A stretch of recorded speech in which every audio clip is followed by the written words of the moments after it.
بہت سے ناقابل ایسے ملیں گے کہ اللہ نے ان سے بڑے بڑے کام لے لیے، اور بہت سے قابلیت والے ایسے ملیں گے کہ ان سے کوئی کام نہیں لیا گیا۔ اس سے معلوم ہو گیا کہ قبولیت کا تعلق قابلیت سے نہیں ہے، قبولیت کا تعلق قابلیت سے نہیں ہے، بلکہ قبولیت کا تعلق صفات قبولیت سے ہے۔ کس سے؟ صفات قبولیت، کہ اللہ رب العزت کو اس کام کے کرنے والوں سے جو صفات مطلوب ہیں وہ صفات عملی طور پر نظر آئیں، اس پر اللہ تعالیٰ جس کو چاہتے ہیں اپنے کام کے لیے منتخب کر لیتے ہیں۔ آپ جانتے ہیں اگر آپ کو اپنی فیکٹری کے لیے، اپنے کارخانے کے لیے، اپنی گاڑی کے لیے ڈرائیور چاہیے یا کوئی ملازم چاہیے تو آپ ٹیمپرری طور پر اس کو رکھتے ہیں کہ آپ کی ملازمت پرماننٹ نہیں ہے بلکہ وقتی ہے، ہم آپ کو رکھ کے دیکھیں گے، ہم آپ کو رکھ کر دیکھیں گے کہ آپ ہمارے کام میں کے ہیں یا نہیں۔ میری اس بات دھیان سے سننا بہت، اس کام میں کچھ عرصہ چلنے کے بعد شیطان یہ تسلی دیتا ہے کہ تم قبول ہو گئے، تم اب قبول ہو گئے ہو، تو سمجھ لیتا ہے کہ میں مطلوب ہوں اور کام کو میری ضرورت ہے، کام کو میری ضرورت ہے۔ اور اللہ کی ذات بہت مستغنی ہے، اللہ کی ذات بہت مستغنی ہے۔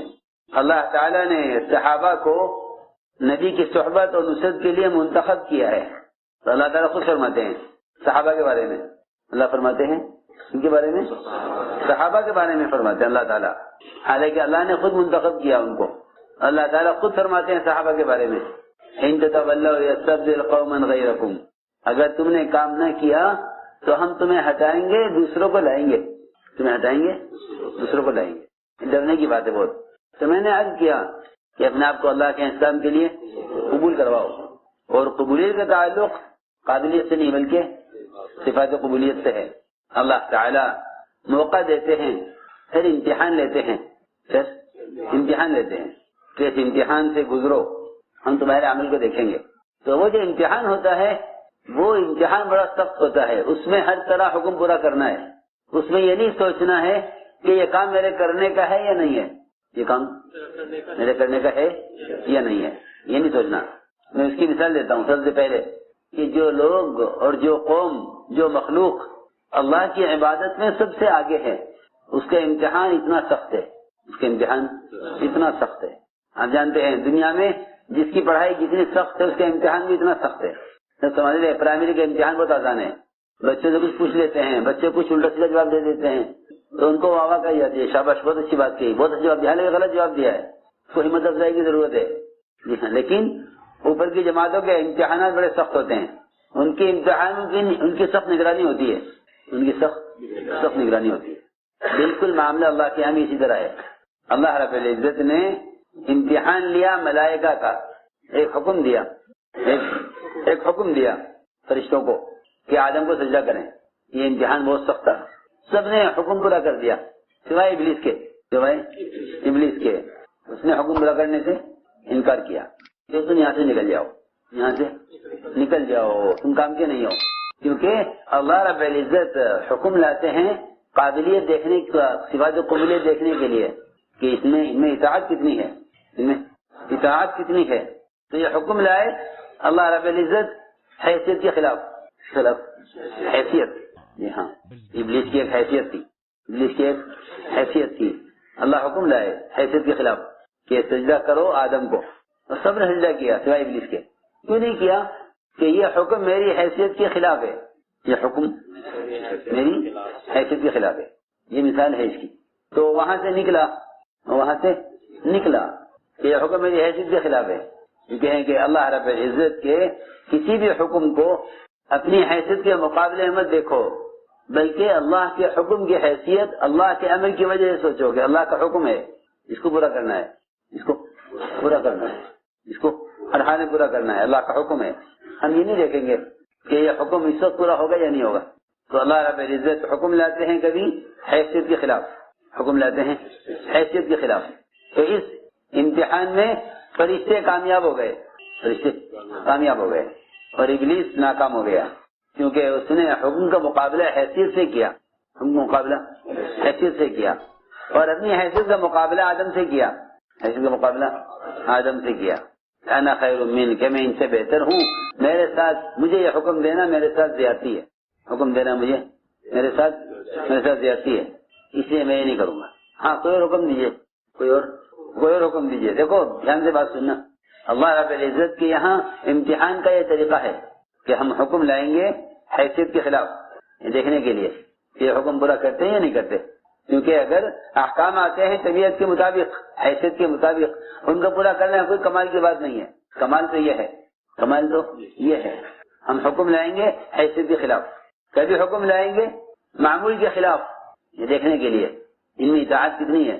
حکم لائیں گے کبھی معمول کے خلاف کہ ان میں اطاعت کتنی ہے. بیت المقدس کی طرف نماز ہوتی تھی, پھر حکم آیا کہ رخ پھیر لیجیے بیت اللہ کی طرف, تو صحابہ فوراً پلٹ گئے بیت المقدس سے بیت اللہ کی طرف.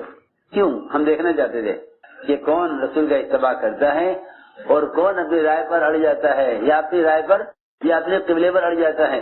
صحابہ فوراً گھوم گئے آپ کے ساتھ ساتھ. تو میں نے عرض کیا کہ اللہ تعالی کی طرف سے امتحان ہوتا ہے, ہم انہیں رکھ کے دیکھیں گے, کہ یہ حکم کہاں تک پورا کرتے ہیں. حضور اکرم صلی اللہ علیہ وسلم نے ایک صحابی کے سے فرمایا جب انہیں باپ سے سب سے زیادہ محبت کرتے تھے, فرمایا ان سے کہ جاؤ اپنے باپ کا سر کاٹ کر لاؤ, اپنے باپ کا سر کاٹ کر لاؤ. وہ دوڑے, یہ نہیں پوچھا کہ کیا بات ہو گئی. کیوں؟ اس لیے کہ دین اطاعت کا نام ہے, دین اطاعت کا نام ہے, یہ دین اطاعت کا نام ہے. وجہ نہیں پوچھی, وجہ نہیں پوچھی کہ کیا وجہ ہے, میرے باپ نے کیا جرم کیا ہے. میں آپ کا حکم پورا کر دوں گا, آپ مجھے وجہ بتا دیجیے. یہ کہیں کہ جو آدمی کسی حکم میں علت تلاش کرتا ہے وہ حکم کا انکار کر دیتا ہے کہ پہلے وجہ بتلاؤ. یعنی وجہ نہ پوچھو, وجہ نہ پوچھو. اگر وجہ معلوم کرو گے تو پھر تم نے یہ حکم وجہ کے لیے پورا کیا ہے, حکم کے لیے پورا نہیں کیا. کیا تم نے وجہ معلوم کی ہے کہ کیوں, تو حکم میں علت نہ پوچھو, حکم پورا کر دو, حکم پورا کر دو, تم امتحان میں کامیاب ہو جاؤ گے. تو صحابی دوڑے باپ کو قتل کرنے کے لیے. فرمایا کہاں جا رہے ہو, کہ آپ کا حکم ہے. نہیں پوچھوں گا کیوں. ابراہیم علیہ السلام کو حکم دیا کہ بیٹے کو ذبح کرو, تو یہ نہیں فرمایا کہ کیوں, معصوم ہے, اسے کوئی گناہ تو نہیں ہوا ہے اور معصوم ہے وہ, تو وجہ نہیں پوچھی, وجہ نہیں پوچھی, نہ اللہ سے پوچھی اور نہ بچے کو حکم دیا. بلکہ فرمایا ابراہیم علیہ السلام نے کہ اپنے معاملے میں تم خود غور کرو, اللہ کا حکم آیا ہے, اللہ کا حکم آیا ہے, اپنے معاملے میں غور کرو, اپنے معاملے میں خود غور کرو. تو بیٹے نے کہا افعل ما تؤمر, کہ آپ کو جو حکم دیا گیا آپ اسے پورا کیجیے. تو میں نے چند مثالیں عرض کی ہیں کہ اللہ رب العزت امتحان لیتے ہیں, اللہ رب العزت امتحان لیتے ہیں.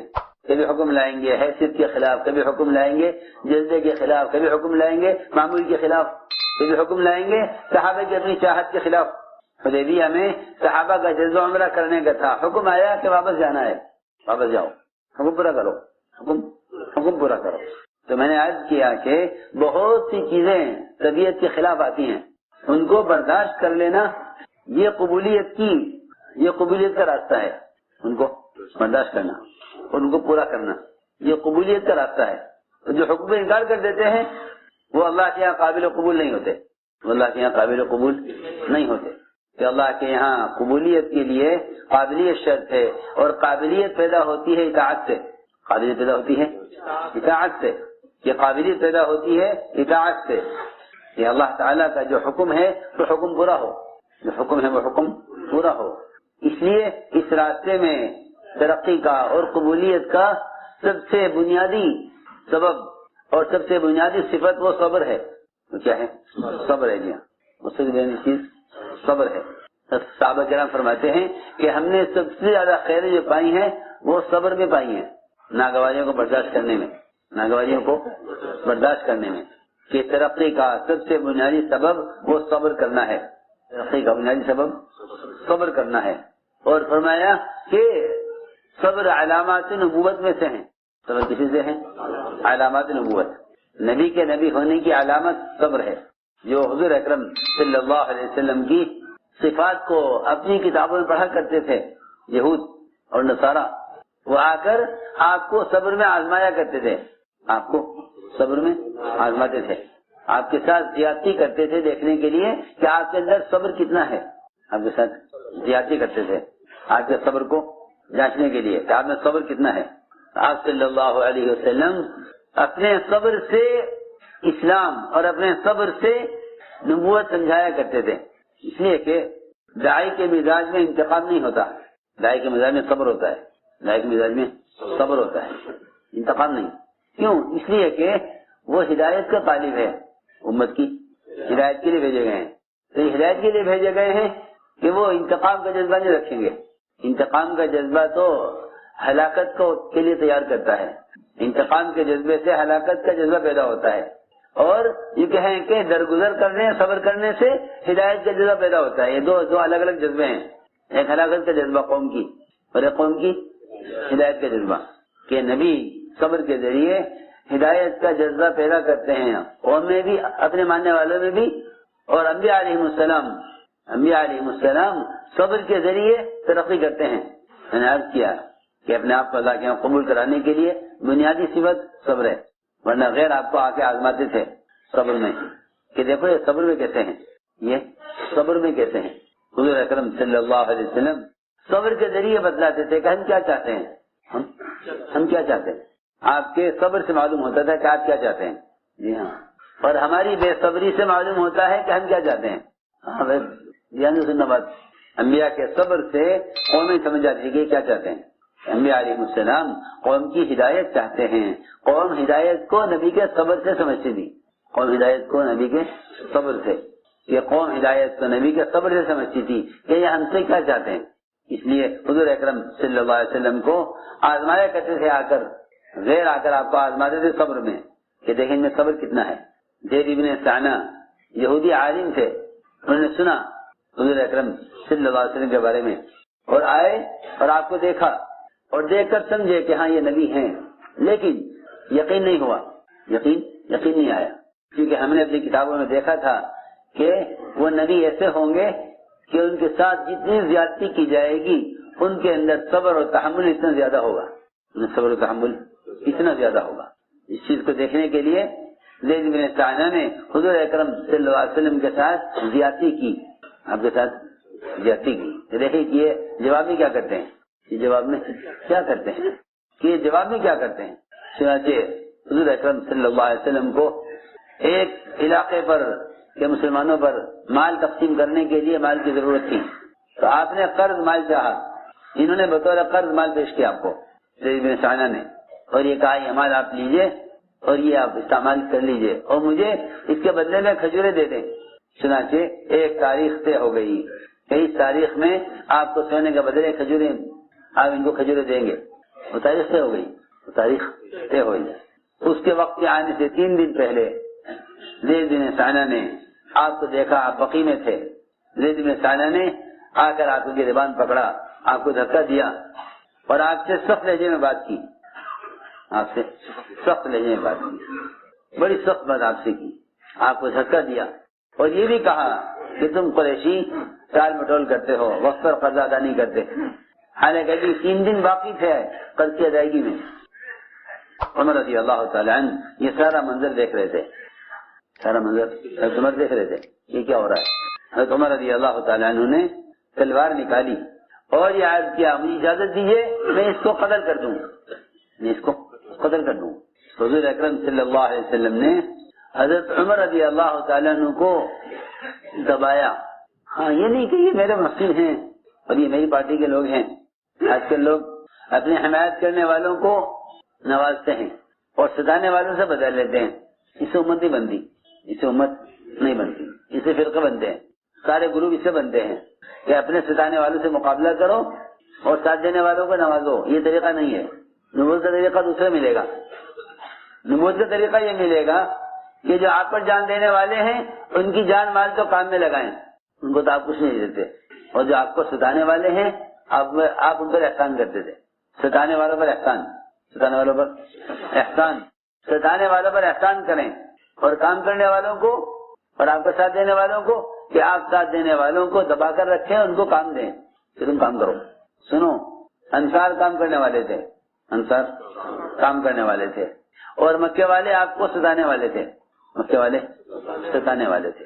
آپ نے ستانے والوں کو تو مال دیا، ستانے والوں کو مال دیا۔ سنو، فتح مکہ کے موقع پر جتنا مال آیا سب آپ نے ستانے والوں پر خرچ کیا، ایک ایک مشرک کو 100 اونٹ دیے، 100 اونٹ اس کو ایک مشرک جنہوں نے آپ کو نکالا، آپ کو بے وطن کیا، ان کو 100 اونٹ، اور جنہوں نے آپ کو ٹھکانہ دیا انصار، اور سارے عرب سے دشمنی، اور سارے عرب سے، سارے آس پاس کے علاقوں سے دشمنی مول لی آپ کو ٹھکانہ دے کر، ان کو آپ نے ایک چونی بھی نہیں دی، کچھ نہیں۔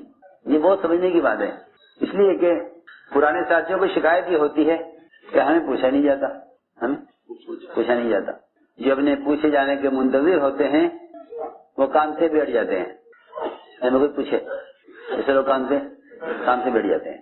کہ میں نے عرض کیا کہ قبولیت کے لیے شرط صبر ہے، اگر صبر نہیں ہے تو قبولیت بھی نہیں ہوگی، پکی بات ہے، وہ پیچھے ہٹ جائیں گے کہ ہمیں پوچھا نہیں گیا، ہمیں پوچھا نہیں گیا۔ تو آپ نے انصار کو کچھ نہیں دیا، یہ بتانے کے لیے کہ کام کرنے والے اس کے انتظار نہ کریں کہ ہمیں پوچھا جائے۔ آپ نے انصار کو کچھ نہیں دیا، ایک پائی بھی نہیں دی، اور جتنا مال تھا سب دیا ستانے والوں کو، مہاجرین کو، مشرکین کو، سارا مال ان کو دیا۔ تو انصار میں کوئی نیا آدمی تھا، اسلام میں نیا داخل ہوا تھا، اسلام میں نیا داخل ہوا، کیونکہ مال کی بات نیا آدمی کرے گا، پرانا کوئی نہیں کرے گا۔ مال، عہدہ، مقام، یہ کون کرے گا؟ نیا آدمی، پرانا آدمی بات نہیں کرے گا۔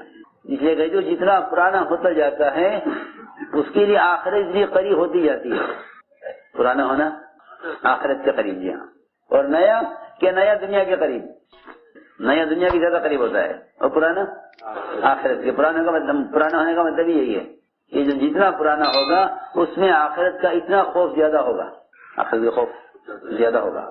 جس میں آخرت کا خوف ہوگا اس کے لیے دنیا سے بچ کے نکلنا بہت آسان ہے۔ دنیا میں وہ پھنستے ہیں جن کے سامنے آخرت نہیں ہوتی۔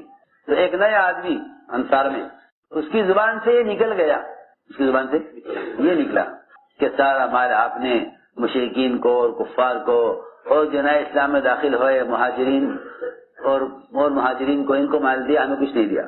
یہ بات چلی، آپ تک پہنچ گئی۔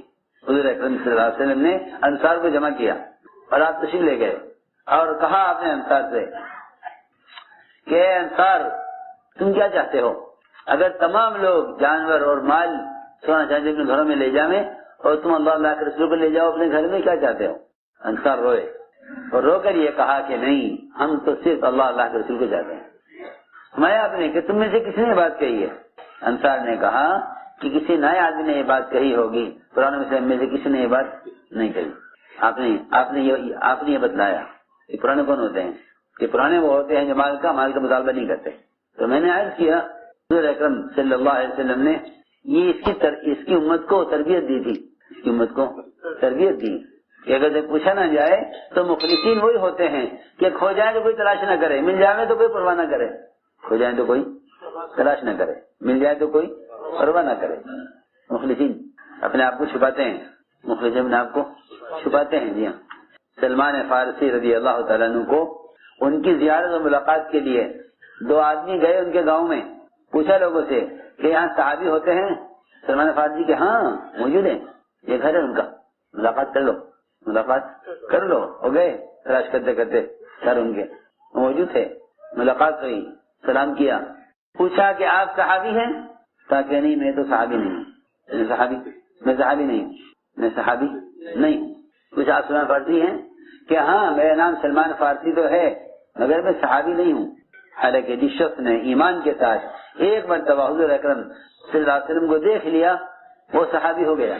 انہوں نے اتنا وقت گزارا آپ کے ساتھ کہ سلمان فارسی رضی اللہ تعالیٰ عنہ وہ صحابی ہیں کہ جب یہ آپ سے بات کرتے تھے کوئی تیسرا شریک نہیں ہوتا تھا، یہ درجہ تھا ان کا۔ لیکن کیا کہا کہ میں صحابی نہیں۔ تو وہ کہنے لگے ایک دوسرے سے کہ ہم غلط آ گئے، یہ آدمی وہ نہیں، اس کی ہمیں تلاش ہے، چلو اٹھو، یہ سلمان فارسی کوئی اور ہے، صحابی تو یہ کہہ رہے میں صحابی نہیں ہوں۔ تو وہاں سے اٹھنے لگے کہ چلو یہ آدمی وہ نہیں، اس کی ہمیں تلاش ہے۔ میں بتا رہا ہوں کہ صحابہ اپنے آپ کو کیسے چھپاتے تھے، کیونکہ آخرت سامنے تھی، آخرت سامنے، جی ہاں، یہ سامنے آخرت ہوگی وہ چھپائیں گے اپنے آپ کو، یہ سامنے آخرت نہیں ہوگی وہ اپنے آپ کو ظاہر کریں گے، اپنے آپ کو ظاہر کریں گے۔ اس لیے شہرت کی طلب دنیا والوں کو ہوتی ہے، آخرت والوں کو شہرت کی طلب نہیں ہوتی۔ آخرت والے کس سے ڈرتے ہیں؟ شہرت سے ڈرتے ہیں۔ آخرت والے شہرت سے ڈرتے ہیں، کیونکہ ایک قبولیت ہے ایک شہرت ہے، دونوں میں بہت فرق ہے۔ مشہور ہونا الگ ہے، مقبول ہونا الگ ہے. جی ہاں، ایک آدمی مشہور ہے اور ایک آدمی مقبول ہے، دونوں میں بہت بڑا فرق ہے. دونوں میں بہت بڑا فرق ہے.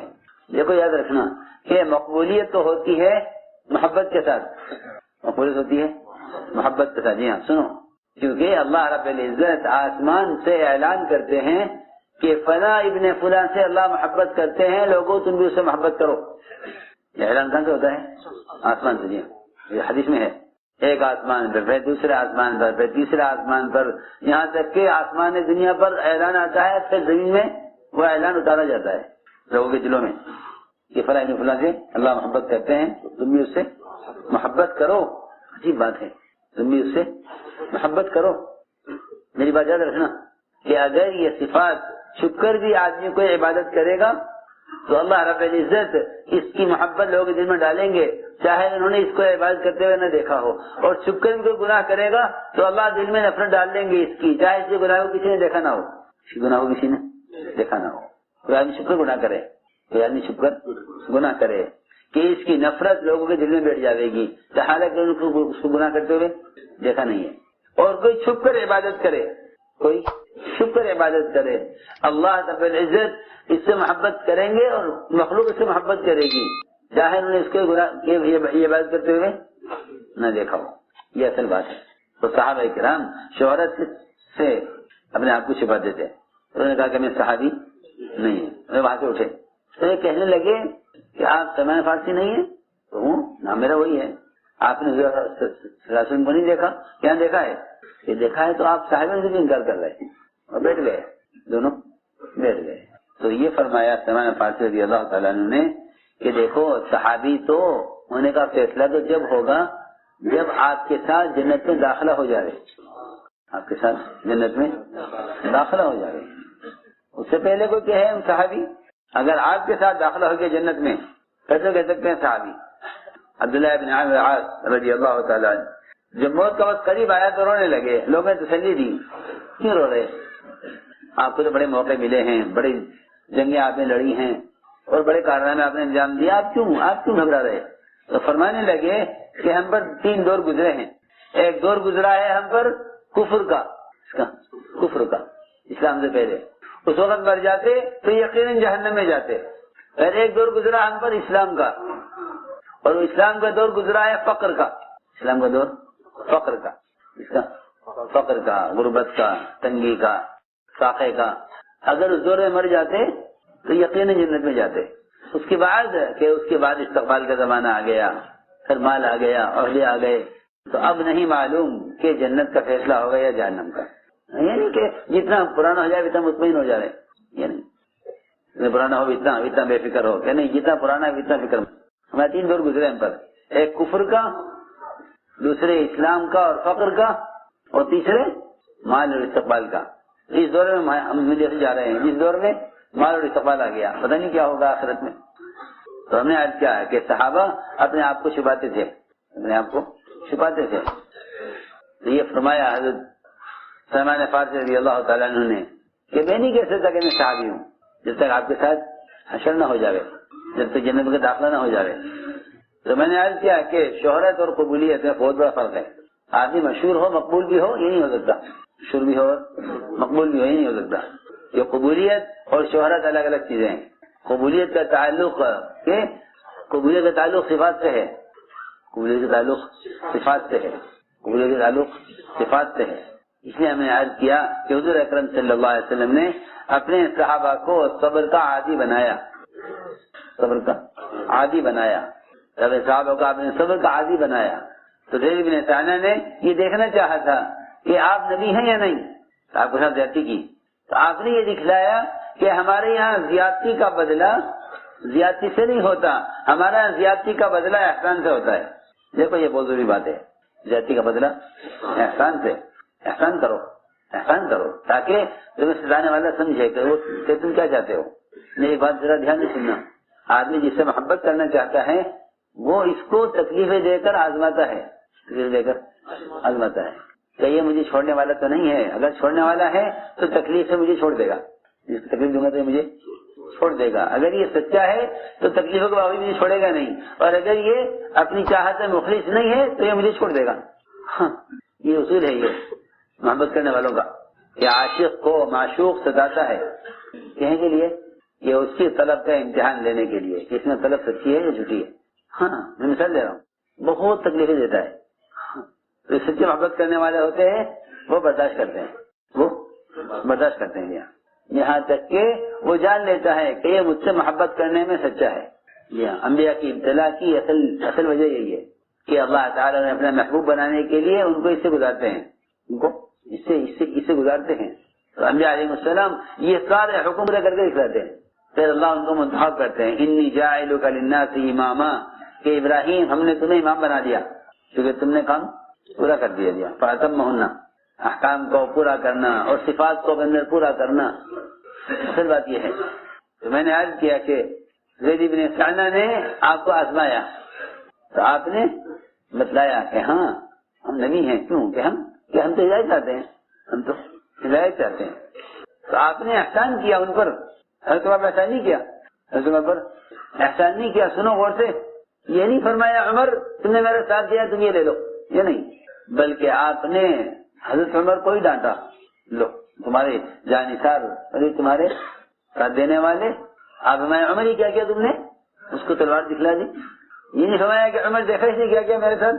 سنو غور سے, آپ ستانے والے کی شکایت اپنے صحابہ سے نہیں کرتے تھے, اس نے یہ کیا, اس نے یہ کیا, اس نے کچھ نہیں, کیونکہ آپ اپنے صحابہ کو اپنا مددگار بنانا چاہتے تھے. اس کے لیے ضروری تھا یہ کہ آپ ان کو یہ سمجھائیں کہ ہم ان کی ہدایت چاہتے ہیں. اگر یہ ستاتے ہیں تو برداشت کرو, ستاتے ہیں تو برداشت کرو.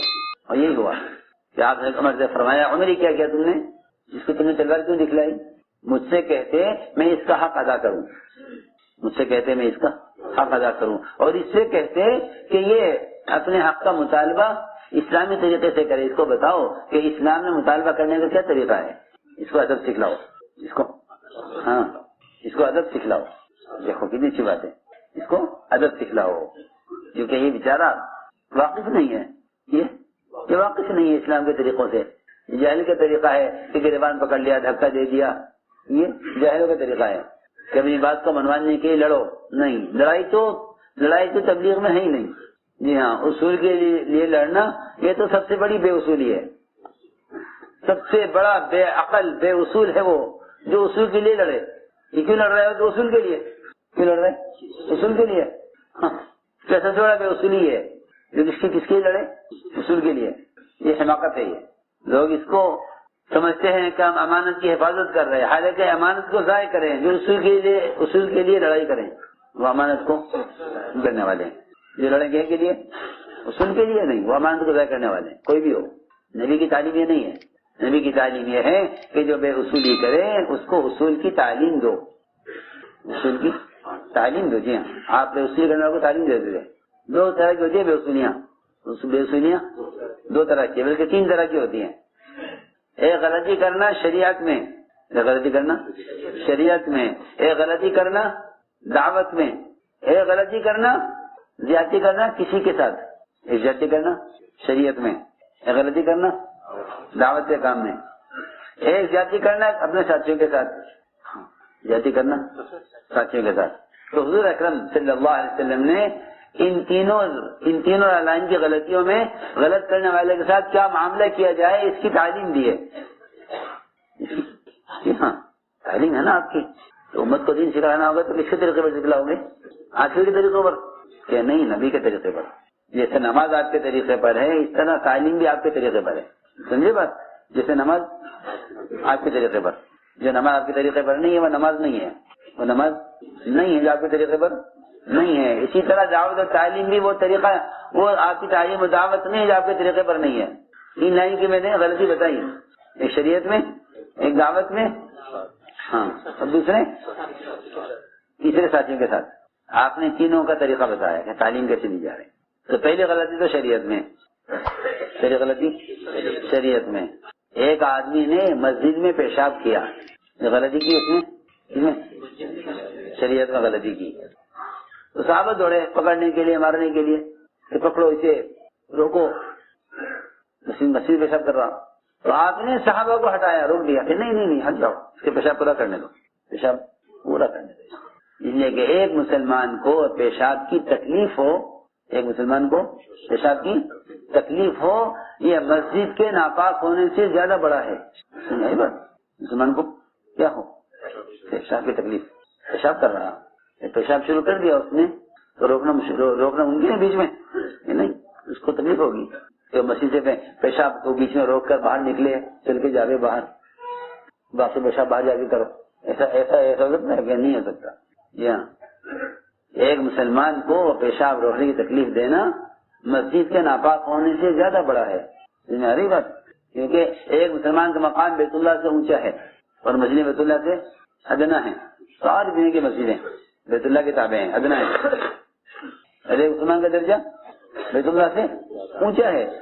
تو یہ غلطی شریعت میں ہوئی کہ مسجد میں پیشاب کیا، آپ نے بلایا، پہلے شفقت کا معاملہ کیا کہ پیشاب اسے پورا کرنے، اس نے پورا پیشاب کیا مسجد میں. اجازت ہم نے کہا کر لو، اور صحابہ کو کہا ہٹ جاؤ اس کے پاس سے، چھوڑ دو اس کو، کرنے دو پیشاب. پہلے تھوڑی مسجد ناپاک ہوئی، اب زیادہ ہوئی تو ہو گئی. کیا ہو گیا؟ ہو گئی ناپاک. نہ کوئی اعلان ہوا، نہ کوئی ہنگامہ ہوا، نہ کوئی گروپ بنا، کچھ نہیں. نہ لوگوں میں اعلان ہوا کہ یہ فلاں آدمی نے پیشاب کیا مسجد، کچھ نہیں. کیونکہ جو مسلمان کو رسوا کرتا ہے وہ اللہ کی نظر میں رسوا ہو چکا ہوتا ہے. جی ہاں، اس میں ہر ایک کا اپنا نقصان ہے کہ مسلمان کو ذلیل نہ کرو ورنہ تم اللہ کی نظر میں ذلیل ہو جاؤ گے. اصل بات. پھر اس کی غلطی کو چھوٹا کیا، بلایا صحابہ کو اور بلا کے فرمایا ایک صحابی سے کہ پانی کا ڈول لاؤ بھر کے اور یہاں بہا دو، مسجد پاک ہو جائے گی.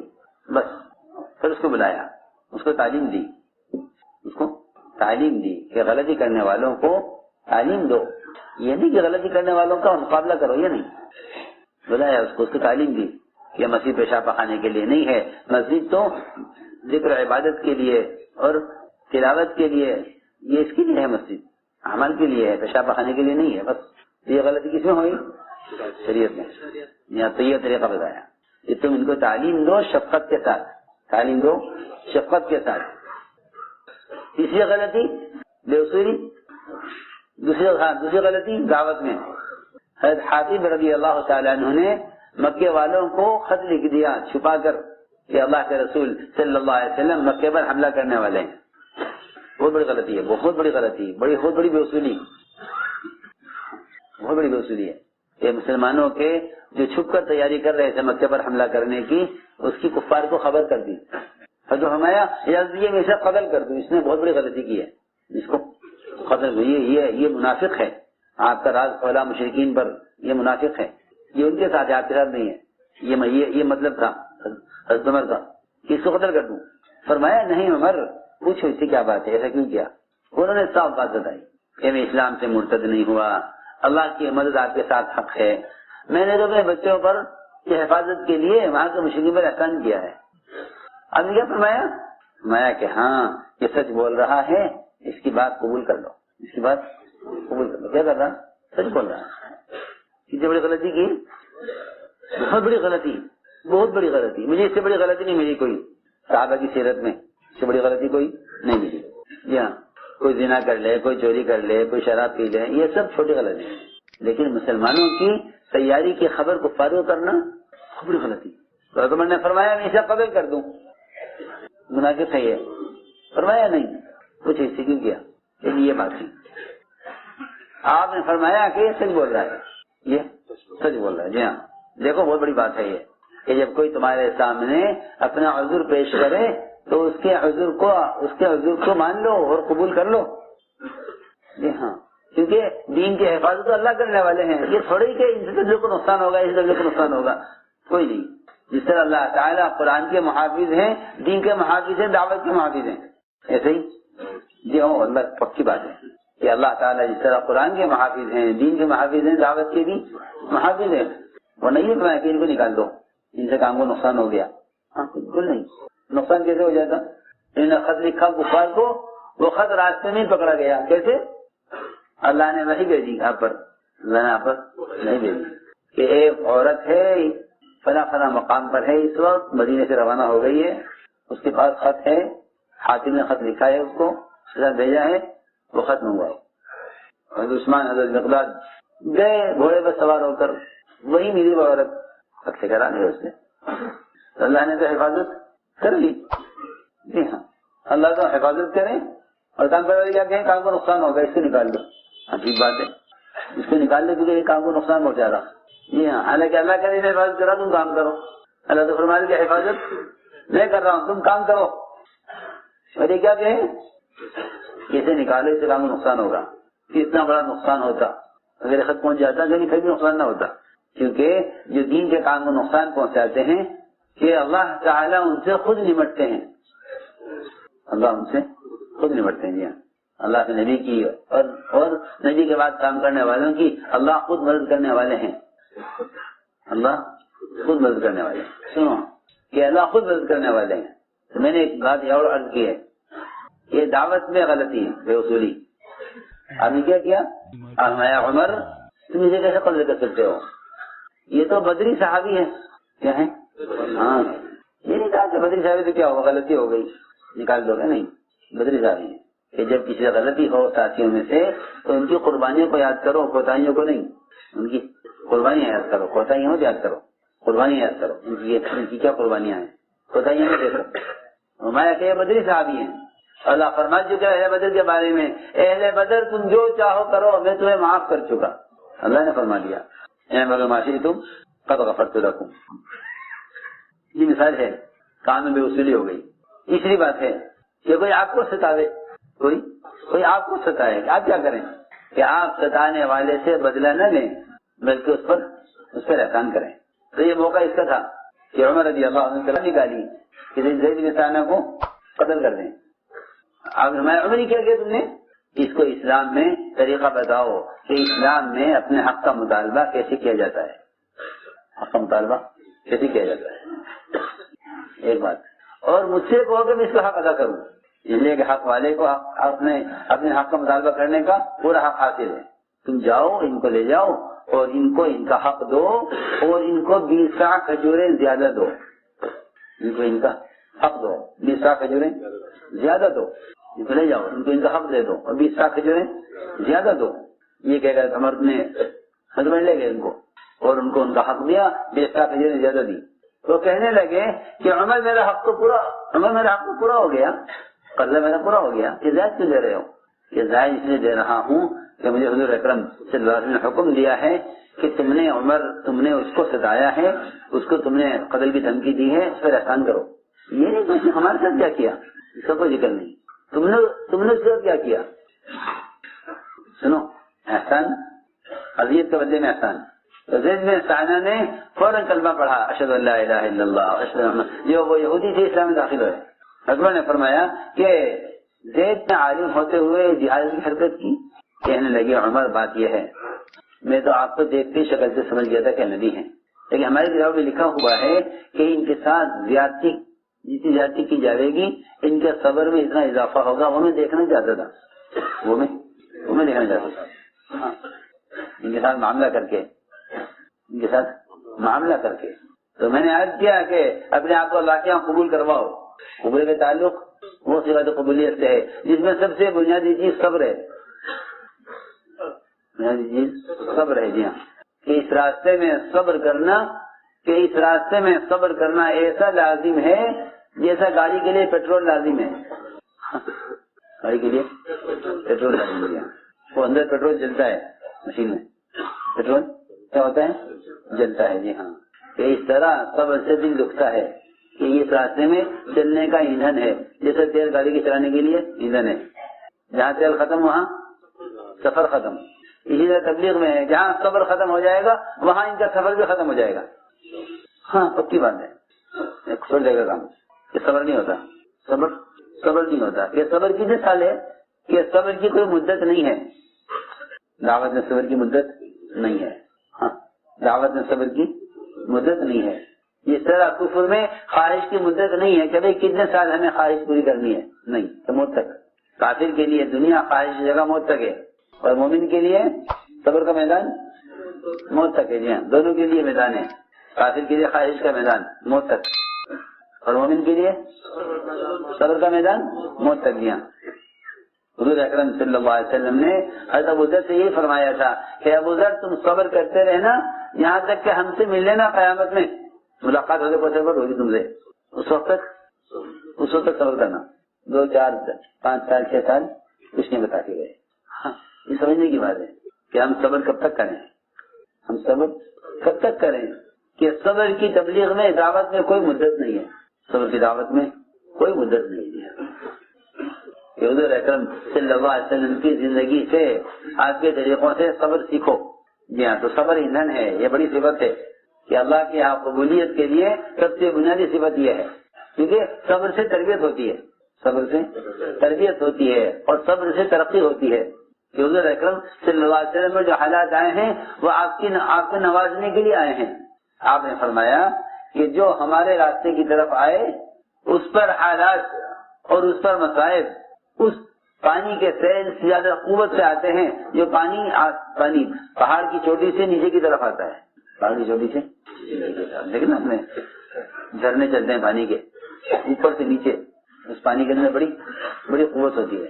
شیطانوں کو سرکا دیتا ہے وہ پانی کی قوت اوپر سے پانی آتا ہے. اس پانی کا مقابلہ کر سکتا ہے کوئی نہیں کر سکتا. تو فرمایا کہ جو ہمارے کام کی طرف آئیں گے ان پر حالات اور صبر اور ان پر اذیتیں اور ناگواریاں اس پانی سے بھی زیادہ قوت سے آئیں گی جو پانی پہاڑ کی چوٹی سے نیچے کی طرف آتا ہے اس سے بھی زیادہ. مطلب شکایت کریں میرے ساتھ یہ ہو گیا ہمارے ساتھ یہ ہو گیا ہمارے ساتھ یہ ہو گیا. یہ راستہ پکڑا ہے اذیتوں کا اور شکایت کرے کہ اذیت کیوں آ رہی ہے. اذیت کیوں پیش آئی. آنے کا راستہ سارا راستہ ہی اذیتوں کا ہے. جی ہاں سارا راستہ ہی اذیتوں کا ہے. اذیتوں میں چلنا سکھلایا. اذیتوں میں چلنا سکھلایا. جی ہاں کہ اذیتوں میں چلو. اس لیے ہم نے عرض کیا کہ اپنے آپ کو اللہ کے یہاں قبول کرواؤ. کہ اس کام میں آگے بڑھنے کے لیے 2 چیزیں ہیں. ایک صفات قبولیت اور دوسرے قربانیاں. قربانی. جی ہاں اس کام میں کوئی کسی کو سہارا نہیں دیتا. اس راستے میں کسی کو سہارا نہیں دیتا. کہ ہر ایک کا چلنا اپنی قوت سے ہے. 2 بازو ہیں پرندے کو اڑنے کے لیے. ایسے ہی اس راستے میں چلنے کے لیے 2 راستے ہیں. ایک ہجرت ایک نصرت. اگر ایک پر ہلائے دوسرے پر نہ ہلائے تو یہ اڑے گا نہیں. پرواز کے لیے ضروری ہے دونوں پر برابر کام کرے. دونوں پر برابر کام کرے. پرواز کے لیے ضروری ہے یہ. تو میں نے ایک بات عرض کی ہے کہ قبولیت کا تعلق محنت سے ہے. قبولیت کا تعلق محنت سے ہے. کوئی کسی کے قریب اگر قبول نہیں ہو جاتا. ان کے قریب ہو جائیں قبول ہو جائیں گے ان کے قریب ہو جائیں قبول ہو جائیں گے ایسا نہیں ہے. تو قبولیت کا تعلق قربانیوں سے ہے. کوئی کسی کے قریب بیٹھ جائے تو وہ آگے نہیں بڑھ جاتا. سنو دھیان سے. عمر رضی اللہ تعالی عنہ اپنے کمرے میں اکیلے بیٹھے تھے. یہ عجیب قصہ ہے. کمرے میں اکیلے بیٹھے تھے. 2 آدمی آئے سہیل بن عمرو اور حارث بن ہشام. دھیان سننا بات. یہ دونوں محنت کے میدان میں نہیں تھے. یہ دونوں محنت کے میدان میں نہیں تھے. یہ دعوت کی محنت میں لگتے نہیں. دوسرے لوگ کام کر رہے تھے. میدانوں میں جا کے محنت کر رہے تھے. علاقوں میں جا کے دعوت دے رہے تھے. یہ دونوں محنت کے میدان میں نہیں تھے. سننا بات دھیان سے بہت. تو انہوں نے دیکھا ہے تمہارے اکیلے بیٹھے ہیں اندر داخل کمرے میں. تو ایک ہاتھ عمر کے دائیں بیٹھ گیا ایک بائیں بیٹھ گیا عمر کے قریب. اور دونوں کا خیال ہوا کہ ہمیں بڑا اونچا درجہ مل گیا. سنو میری بات توجہ سے بہت. لوگ کوشش کرتے ہیں کس طرح شورا میں آ جاؤں. جی ہاں کس میں آ جاؤں شورا میں. میرا شورا میں نام آ جائے میرا شورا میں کوئی درجہ بن جائے. ہاں وہ لوگ اسی کوشش کرتے ہیں شورا میں آ جاؤں. کہ شورا میں آ جاؤں گا تو پھر کوئی کچھ نہیں کر سکے گا. میں جی ہاں سنو غور سے بات. میں ضروری بات کر رہا ہوں. حالانکہ شورا میں آنا تو بعد کی بات ہے. پہلے تو آدمی صف اول میں آئے گا پھر اس کے بعد امامت پر آئے گا. پھر آئے گا. جی ہاں امامت کا کہاں ہے مسلح صف اول کے آگے. جی ہاں یہ بات نہیں پڑے گی بہت توجہ سے جا کر. امام مسلح صف اول سے آگے. جی ہاں ایسا نہیں ہے کہ آدمی صف اول میں تو آئے نا اور امامت پر آ جائے کہ نہیں پہلے صف اول میں آئے گا. کس میں آئے گا پہلے صف اول میں. جی ہاں پہلے کس میں آؤ صف اول میں آؤ. صف اول کا مطلب یہ صرف نماز کی صف نہیں بلکہ کہ قربانی میں صف اول پر آؤ اطاعت میں صف اول پر آؤ اخلاص میں صف اول پر آؤ استقامت میں صف اول پر آؤ ہر چیز میں صفات میں صف اول پر آؤ. ہاں اس کے بعد شورا کا نمبر آئے گا. ہاں میں کچھ کہنا چاہتا ہوں. ہاں یہ نہیں کہ ہاتھوں کے داغائے بیٹھ گئے تو ہم نے تو بڑا اچھا اچھی جگہ مل گئی، ہمیں کون ہٹائے گا یہاں سے؟ تو بڑا قریب کر لیا. سنو دھیان سے، کسی بڑے کے قریب بیٹھ جانے سے آدمی مقبول نہیں ہو جاتا. سنو، یہ دونوں بیٹھے تھے، ابن عمر اور حارث بن ہشام. ایک عمر کے دائیں بیٹھا، ایک بائیں بیٹھا. اب آنے شروع ہوئے میدان سے مہاجرین انصار، محنتیں کر کے، بڑے بڑے لمبے لمبے سفر کر کے لوگوں کو میدانوں میں اللہ کی طرف بلا کر محنت کر کے آئے. تو جب بھی آئے تو نے فرمایا کہ بھائی سہیل تم ذرا پیچھے ہٹو. ہاں بھائی آگے آؤ، کیا کر کے آئے؟ ظاہر بات ہے جو کام کر کے آئیں گے وہ ذمہ داروں کے قریب آئیں گے، کارگزاری سنائیں گے. آپ نے یہ کام کیا تھا، یہ کام کر کے آئے. اب سوچیے، آپ میں مثال دیتا ہوں چھوٹی سی تاکہ بات آسان ہو جائے. ایک آپ کا دوست ہے اور ایک آپ کا ملازم ہے. ایک آپ کا دوست ہے، ایک آپ کا ملازم ہے. آپ نے ملازم کو اسی کام کے لیے بھیجا ہے، کام کو بھیجا اس کو ملازم کو. تو ملازم جب آئے گا تو آپ یہ نہیں کریں گے جو جاؤ بات کریں گے، بھی دوست بیٹھا ہے. اب تم کیا کر کے آئے؟ میرے کام میں کیا ہوا؟ اس کا ہم کام ہے دنیا کا. وہ دوست کو معذرت کرے گا، بھائی آپ ذرا سا ایک منٹ ٹھہرو، میں اس سے بات کروں. کیا کر کے آئے؟ میرا کام ہے. اسی بات ہے، یہ جو مجاہدین ہوتے ہیں اللہ کے دین کی محنت کے، وہ ذمہ داروں کے قریب آ جاتے ہیں. اور جو محنت کے میدان میں نہیں ہے وہ پیچھے ہٹ جاتے ہیں. تو میں نے فرمایا پیچھے ہٹو تھوڑا، ان کو آگے لاؤ. پیچھے ہٹ گئے وہ، کیونکہ کام والوں کو تو کام والوں سے ملنا ہے. پھر دوسرے ادھر بیٹھے تھے، حارث بن ہشام. ادھر سے لوگ آئے حضرت سے بات کرنے کے لیے، یہ کیا کام کر کے آئے، کیا تقاضے ہیں. تو ان سے کہا تم پیچھے ہٹو، ان کو آگے لاؤ. آگے آ گئے. اب جو بھی آ گئے دماغ انصار مہاجرین کی کام کر کے حضرت عمر کے پاس، جب لوگ آنے شروع ہوئے باہر سے، تو جو بھی آ گئے ان کو دیکھے یہ کون ہے، یہ کون ہے؟ نہ یہ گشت میں تھے، نہ یہ تعلیم میں تھے، نہ یہ مشورے میں تھے، نہ یہ سالانہ خروج میں تھے، نہ یہ تشکیل میں تھے، نہ یہ محنت کے میدان میں تھے. یہ کون ہے یہ؟ ہاں سمجھنا چاہیے اس بات کو. تو جو بھی آ گئے ان کو پیچھے ہٹا رہے، جو بھی آئے ان کو بھائی آپ ایسا، آپ ذرا پیچھے ہٹ جائیے، مجھے حضرت عمر سے بات کرنی. تو حضرت عمر بات کر رہے تھے، لوگ آگے بڑھ کر سن رہے تھے، اور جو بھی آگے بڑھنا چاہتا تھا وہ ان کو پیچھے تھا. تو روایت میں ہے یہ دونوں پیچھے ہٹتے ہٹتے کمرے سے باہر نکل گئے. ان کے لیے کمرے میں گنجائش ہی نہیں رہی. دونوں باہر، کمرہ بھر گیا. حضرت عمر کے ساتھ بیٹھنے والوں سے کمرہ بھر گیا اور یہ باہر نکل آئے. تو وہ بھی باہر اس زمانے کے لوگ تھے، اس زمانے کے تھے نہیں کہ جھگڑا کرتے، لڑائی کرتے، ہمیں نکال دیا کچھ نہیں. ہاں اس زمانے کے لوگ تھے. میں نے کیا کہا کہ دیکھو آج ہمارے ساتھ کیا ہوا. تو دوسرے نے جواب دیا کہ دیکھو بھائی، اس کا امیر پر ذمہ دار پر کوئی الزام نہیں ہے، اس کا الزام ہمارے اپنے اوپر ہے. اگر ہم ان لوگوں کے ساتھ میدان ہوتے محنت میں تو ہمیں پیچھے کیوں کرتے؟ ہمیں پیچھے کیوں کیا جاتا؟ تقاضے ان کو بھی دیے گئے، ہمیں بھی دیے گئے. انہوں نے تقاضے پورے کیے، ہمیں پورے نہیں کیے، اس لیے آگے بڑھ گئے، ہم پیچھے ہٹ گئے. سب چلے گئے لوگ، فارغ ہو گئے. یہ دونوں دوبارہ رہے اندر اکبر کے پاس آئے اور آ کر کہا مومنین آپ پر کوئی الزام نہیں ہے، آپ پر ہمارا کوئی الزام نہیں. اکبر نے فرمایا دیکھو ہمیں کام کے تقاضے ان کو بھی دیے تھے، تم کو بھی دیے تھے، انہوں نے پورے کیے، تم نے پورے نہیں کیے. یہ آگے بڑھ گئے، تم پیچھے ہٹ گئے. تو اس سے ان دونوں نے کہا امیر المومنین اب آپ یہ بتائیے کہ جو غلطی ہم سے ہو گئی، ابھی اس غلطی کا کیا علاج ہے؟ ہمیں تو کوئی ایسے راستہ بتائیے کہ ہم کام کرنے والوں کے ساتھ ہو جائیں. اور تمہیں نے فرمایا دیکھو دنیا میں تمہارے ان کے ساتھ ہونا تو مشکل ہے، دنیا میں تمہارے ان کے ساتھ ہونا مشکل ہے، کیونکہ یہ قربانی میں کام میں آگے چلے گئے. عجیب بات فرمایا عمر نے. عمر نے فرمایا کہ یہ ہو سکتا ہے کہ تم دونوں ابھی مدینہ منورہ چھوڑ کر الگ الگ ملکوں میں چلے جاؤ اور وہاں دین سے محنت کرتے رہو یہاں تک کہ اسی ملک میں مر جاؤ. تو میں امید کرتا ہوں کہ شاید تمہارا حشر ان کے ساتھ ہو جائے. دنیا میں تو ساتھ اب ہو نہیں سکتا، قیامت کے ساتھ ہو سکتا ہے، لیکن شرط کیا ہوگی وہ ساتھ بنے گی کہ تم فلاں ملک میں جاؤ دونوں اور وہاں جا کر کام کرتے رہو، کبھی واپس نہ آؤ، وہیں مر جاؤ. خیر میں امید کر سکتا ہوں کہ تمہارا حشر قیامت میں کام کرنے والوں کے ساتھ ہو جائے. یہ بتلایا. یعنی عجیب قصہ ہے. اس سے میں نے عرض کیا تھا کہ آدمی تعلقات سے نہ آگے بڑھے. یہ ہاں کیونکہ جو کسی کے سہارے سے آگے بڑھے سمجھ لو کہ ان میں چلنے کی صلاحیت نہیں ہے. جو کسی آگے بڑھتے ہیں سہارے سے، سہارا دو، یہ ساری ضرورت ہے کہ سہارے سے تو مردے چلتے ہیں، سارے تھے کیوں بھائی؟ کوئی جنازے دیکھا جو خود راجا قبرستان؟ نہیں، ان کو ساری کی ضرورت ہے کیونکہ یہ مردہ ہے، اس کی بات ہے۔ مردہ کہتا ہے مجھے آگے بڑھاؤ، مجھے آگے بڑھاؤ، مجھے آگے بڑھاؤ، روایت میں ہے نہیں۔ ہجرت اور نصرت یہ دو بازو ہیں پرندے کی طرح کہ اگر ترقی ہے پرندہ فضا میں خود کرتا ہے، کوئی کسی کو سہارا نہیں دیتا۔ فضا میں کوئی پرندہ کسی کو سہارا نہیں دیتا، ہر ایک اپنے بازو سے اڑتا ہے، یہاں ہر ایک اپنے بازو سے اڑتا ہے۔ تو ہم نے عرض کیا کہ یہ اصل بات ہے، یہ کہ اپنے آپ کو اللہ کے یہاں قبول کرواؤ، اپنے آپ کو اللہ کے یہاں قبول کرواؤ۔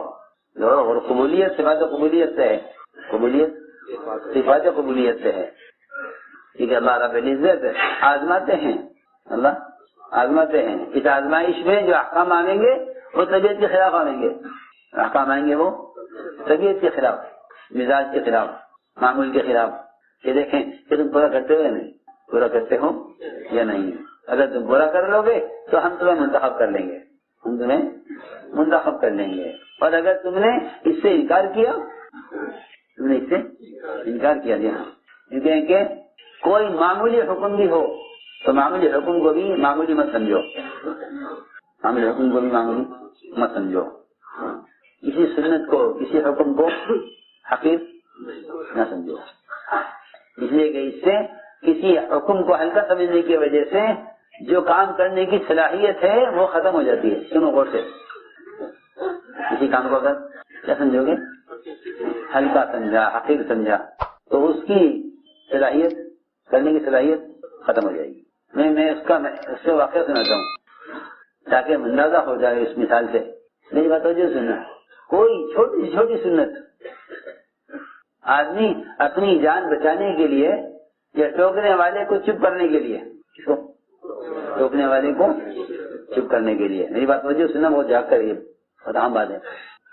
ٹوکنے والے کو چپ کرنے کے لیے کوئی عذر پیش کر دیتا ہے، ٹوکنے والے کو چپ کرنے کے لیے عذر پیش کر دیتا ہے۔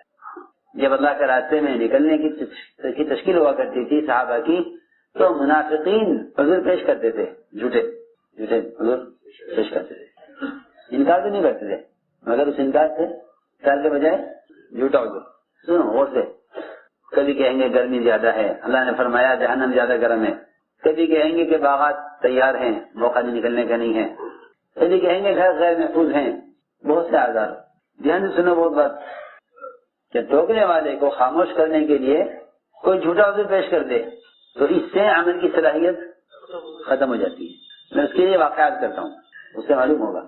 ایک آدمی تھا جو کھانا کھا رہا تھا آپ کے سامنے کھانا کھا رہا تھا، اسے لقمہ لیا بائیں ہاتھ سے، لقمہ لیا کھانے کا بائیں ہاتھ سے، لقمہ لیا بائیں ہاتھ سے، تو آپ نے فرمایا، سب کے سامنے فرمایا کہ دائیں ہاتھ سے کھاؤ، بائیں سے مت کھاؤ، سے کھاؤ، دائیں ہاتھ سے کھاؤ، کھانا دائیں ہاتھ سے کھاؤ۔ ارے آپ سب جانتے ہیں کہ دائیں ہاتھ سے کھانا فرض ہے؟ نہیں، فرض نہیں ہے، واجب ہے؟ واجب ہی نہیں ہے، کیا ہے؟ سنت ہے، کیا ہے؟ سنت ہے جی، کھانا دائیں ہاتھ سے کھانا، کھانا دائیں ہاتھ سے کھانا سنت ہے۔ اس نے ایک سنت کا انکار کیا اور یہ نہیں کہا کہ میں نہیں کھاؤں گا، یہ نہیں کہا کہ میں نہیں کھاؤں گا، انکار نہیں کیا بلکہ عذر کیا، اور عذر میں اس نے یہ کہا کہ میرا دائیں ہاتھ اس کا نہیں ہے جس کے دائیں سے کھاتا ہوں، تاکہ ٹوکنے والے کی بات کا جواب ہو جائے۔ میری بات تو جو سننا، بہت ٹوکنے والے کی بات کا جواب ہو جائے۔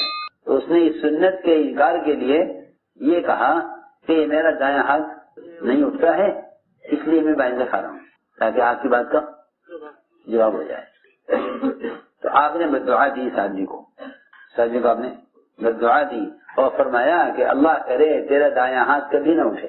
کیوں کہ اس کا ہاتھ تو بالکل صحیح تھا، ہاتھ اس کا بالکل صحیح تھا۔ اس نے یہ انکار کیا تھا، وہ انکار کیا تھا کبر کی وجہ سے کہ مجھے کیوں ٹوک دیا۔ سنا بات دھیان سے، نامنعہ لڑکی کی روایت میں کہ اس کو کسے روکا؟ تکبر نے۔ ٹھیک ہے، آپ نے فرمایا کہ دائیں ہاتھ سے کھاؤ، دائیں سے کھا لیں گے، غلطی ہو گئی ہم سے غلطی ہو گئی کہ دائیں سے کھا رہے تھے، دائیں سے کھا لیں گے، تو بات ہی کچھ نہیں تھی۔ لیکن اس نے کیا کیا؟ تکبر کی وجہ سے جھوٹا عذر کیا۔ آپ کے ٹوکنے کا جواب کیسے دیا؟ یہ میرا دائیں ہاتھ نہیں اٹھتا، تو آپ نے فرمایا اسی وقت اللہ کرے تیرا یہ ہاتھ کبھی نہ اٹھے. روایت میں ہے کہ اس کا اسی وقت ہاتھ بیکار ہو گیا, یہ کبھی اس کے بعد کبھی نہیں اٹھا. سوچنے کی بات ہے, بہت ڈرنے کی, کہ کسی بھی حکم کو ہلکا نہیں سمجھنا چاہیے. کہ جب ایک دائیں ہاتھ سے کھانے کی سنت کا انکار کر دینے سے ہاتھ ضائع ہو سکتا ہے, تو یہ دین کے بڑے بڑے احکام ہیں, ان کا انکار کر دینے یا ان کے لیے کوئی جھوٹا عذر پیش کر دینے سے کتنی صلاحیتیں قوتیں ختم ہو جائیں گی. یہ سوچنے کی بات ہے کہ اگر تم نے احکام کا انکار کیا تو پھر یہ کہیں کہ وہ قوتیں بھی نہیں ہوں گی جو انسان اپنی ضرورت پوری کر لے. انسان اپنی ضرورت پوری کر لے. دایاں ہاتھ جس سے سارے کام وہ کیا کرتا تھا, وہ ہاتھ اس کا ہمیشہ کے لیے ختم ہو گیا, ہمیشہ کے لیے ختم ہو گیا. یہ نہیں کھانے کے لیے رات, کسی بھی کام کے لیے نہیں. میں نے مثال دی ہے, اللہ کے کسی حکم کو حقیر مت جانو, اللہ کے کسی حکم کو حقیر مت جانو. کہ ایک سنت کو ہلکا سمجھنے کی وجہ سے وہ تمام ضروریات اس کا ہاتھ چل ہو گیا. روایت میں امام الکبر کہ اسے انکار کیا تھا کبر کی وجہ سے, انکار کیا ہے کبر کی وجہ سے. اس لیے میرے عزیز دوستوں, اپنے آپ کو اللہ کے یہاں قبول کرواؤ. اس میں صفات قبولیت اصل ہے, قابلیت اصل نہیں ہے. صفات قبولیت اصل ہے, قابلیت اصل نہیں ہے. قابلیت اصل نہیں ہے. صفات قبولیت میں سے قبولیت کے یہ صفات اصل ہیں, قبولیت کے لیے صفات اصل ہیں. کہ یہ صفات آتی ہیں جب محنت صحیح طریقے سے کی جاتی ہے, محنت صحیح طریقے سے کی جائے. اس لیے کہ سمجھتے تھے کہ کسی چیز کی حقیقت اتنی کھلتی ہے جتنا اس کے لیے مجاہدہ ہوتا ہے.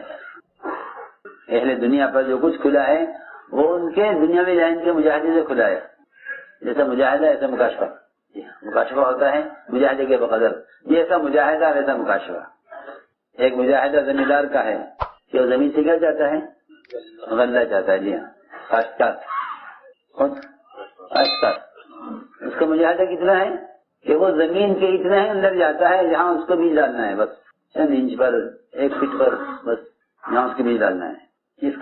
اس کا مجاہدہ اتنا ہی ہے, اس کا مکاشفہ بھی اتنا ہی ہے. اس کو نہیں معلوم زمین میں تیل بھی ہے, زمین میں لوہا بھی ہے, زمین میں سونا بھی ہے, زمین میں گیس بھی ہے. اسے نہیں معلوم, اسے نہیں معلوم, اور اس کو حاصل بھی نہیں کر سکتا.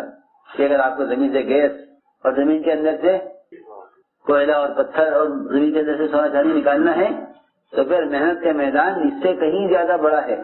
یہ نہیں کہ آپ غلے کے لیے مجاہدہ کریں اور آپ کو سونا مل جائے, ایسا نہیں ہوگا. ایسا ہی ہے نا, اور آپ غلے کے لیے مجاہدہ کریں اور آپ کو پیٹرول مل جائے, ایسا ہوگا کہ نہیں؟ ایسا نہیں ہوگا. پیٹرول تو بہت مہنگا ہے, پانی بھی نہیں ملے گا. میری بات نہیں آ رہی ہے؟ ہاں, میں یہ کہنا چاہتا ہوں کہ میں تو مہینے کے 3 دن لگا رہا اور میں تو گشت کر رہا, میں تو مہینے کے 3 دن لگا رہا کہ ہاں یہ تیرا کام اتنا ہی ہے جتنا کاشتکار کا ہے کہ یہ زمین سے غلہ مل جائے. کہ نہیں, زمین کے اندر اور بہت ساری قیمتی چیزیں ہیں, اس کے لیے اپنی محنت کو بڑھا, اندر گہرائی میں اتر. کہاں اتر؟ گہرائی میں اتر. جی ہاں, گہرائی میں اترو, گہرائی میں اترو. حضور اکرم صلی اللہ علیہ وسلم نے اپنے صحابہ کو محنت کے میدان میں ڈالا ہے. ہاں, یہ نہیں کہ وہ تھوڑی سی محنت کر کے آ جائیں کہ جی ہم نے تو کام کر لیا, کام نہیں ہوا. سنو غور سے. طفیل ابن عمر دوسی رضی اللہ عنہ اپنی قوم کو دعوت دینے چلے, قوم کو دعوت دینے چلے. یہ کہہ کر گئے کہ میری حیثیت ہے قوم میں, قوم میری حیثیت ہے, میں جیسا کہوں گا قوم ایسا کرے گی.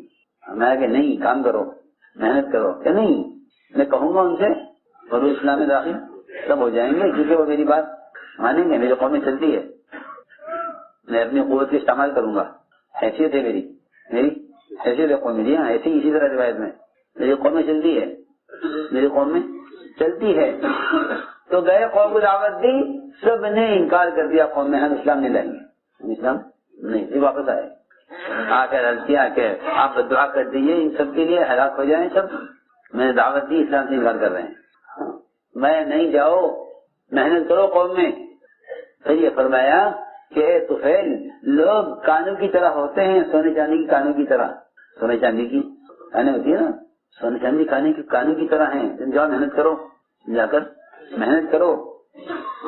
اور اے طفیل, جیسے تم اسلام لائے ہو تمہاری قوم میں اور بھی ہیں, تمہاری قوم میں اور بھی قیمتی لوگ ہیں جی ہاں، تمہارے جیسے اور بھی ہیں قوم میں، جاؤ جا کے محنت کرو، پھر گئے واپس، اور محنت کرتے رہے.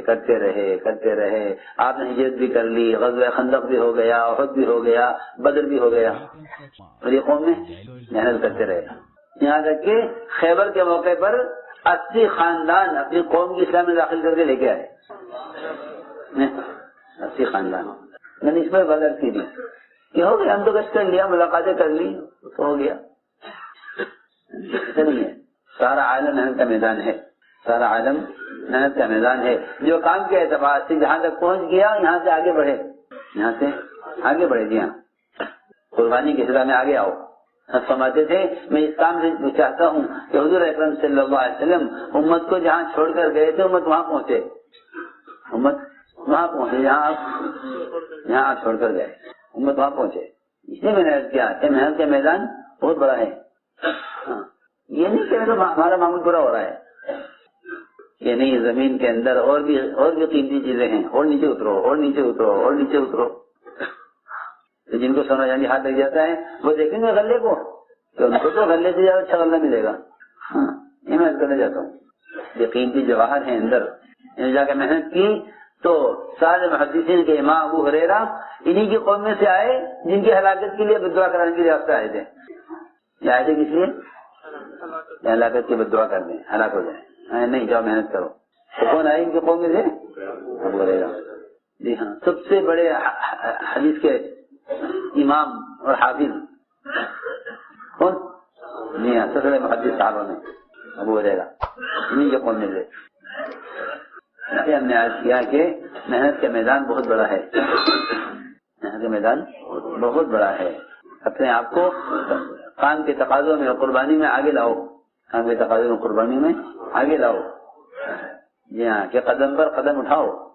فرماتے تھے ہمیں قربانی کا چبوترا نہیں بنانا ہے، ہمیں تو قربانی کی عمارت بنانی ہے. آگے بڑھو، سیڑھی بنانی ہے. کیا بنانی؟ سیڑھی. جی ہاں، سیڑھی کا مطلب یہ ہے کہ آدمی ایک سیڑھی چھوڑے تو پیچھے والے سیڑھی پر آوے. یہ اصولی بات ہے کہ امت جب آگے بڑھے گی، جب آگے والے آگے بڑھیں گے. اس لیے عزم کرو، ارادے کرو کہ انشاءاللہ ہمیں اپنے آپ کو اللہ کے یہاں صفات سے قبول کروانا ہے.